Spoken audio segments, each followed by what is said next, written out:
Hello, everyone. I'm Rebecca Watson from skepchick.org, and I'm sorry for the long silence. I haven't put up a video in quite a while, but I'm back, and I have some good news and some bad news. The good news being I got high-speed internet access that's quite reliable, finally. I know it's been too long. So that's good. Bad news, I got hit by a car yesterday, which was the cause of some scratches and some bruising. Um, and I think like a little pimple or something here too, which I'd like to blame on the SUV that hit me while I was innocently riding along on my bike. So there's that. But the good news that came from that is that I was too much in pain to go to work today, so I got to stay at home and make you a video. And here we are. So today's topic is going to be Bibles in school, which, generally a bad idea. And I'm referring to a specific case. You see, in Pennsylvania, there was a school where a mother tried to uh, convince the teachers to let her read the Bible to her kindergartner's class as part of show and tell because she claimed it was her son's favorite book. The school said no. She sued. The court upheld the school's right to throw her out of the class with her Bible. And I fully support that. And it's not just because it's a bad idea to have a parental figure, an adult, reading from a religious textbook to a bunch of 5-year-olds in school. I mean, obviously, that's a terrible idea. We all think that's a terrible idea. By we all, I mean all we rational people, I assume. Um, but there's another reason why it's a terrible idea, not just the whole religion thing, but because the Bible is truly an awful book.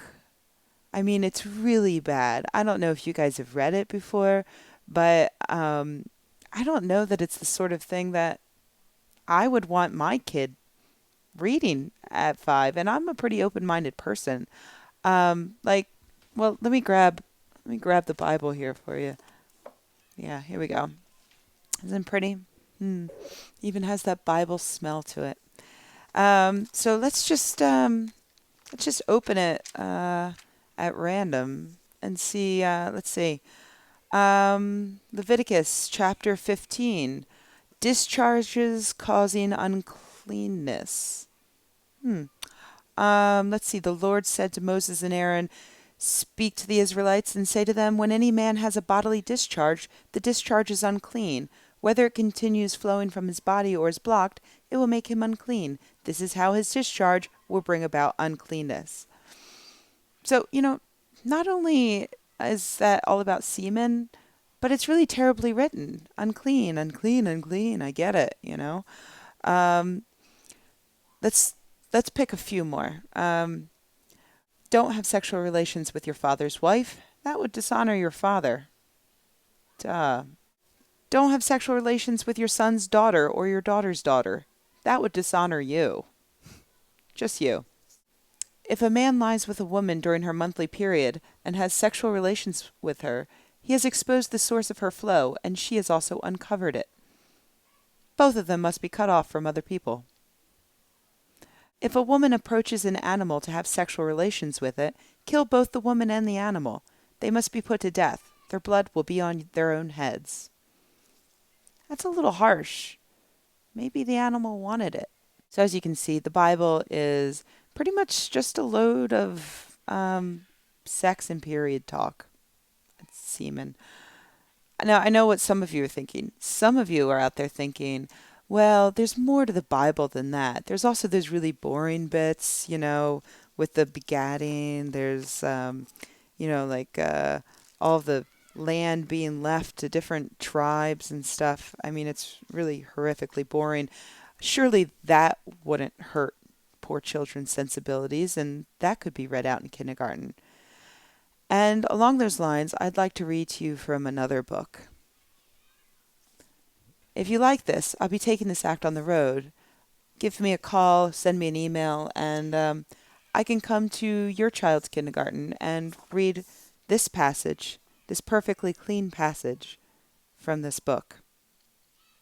Good Charlotte interviewed me about my relations with God. I could have answered that on that score my mind was open. I said, instead, paying my tribute to a pious platitude, that I believed in a cosmic spirit. Looking down at her fingernails, she also asked me, had I not in my family a certain strange strain? I countered by inquiring whether she would still want to marry me if my father's maternal grandfather had been, say, a Turk. She said it did not matter a bit, but that if she ever found out I did not believe in our Christian God, she would commit suicide. She said it so solemnly that it gave me the creeps. It was then I knew she was a woman of principle. That, of course, being Nabokov's brilliant book, Lolita. Beautifully written. That particular passage was perfectly clean.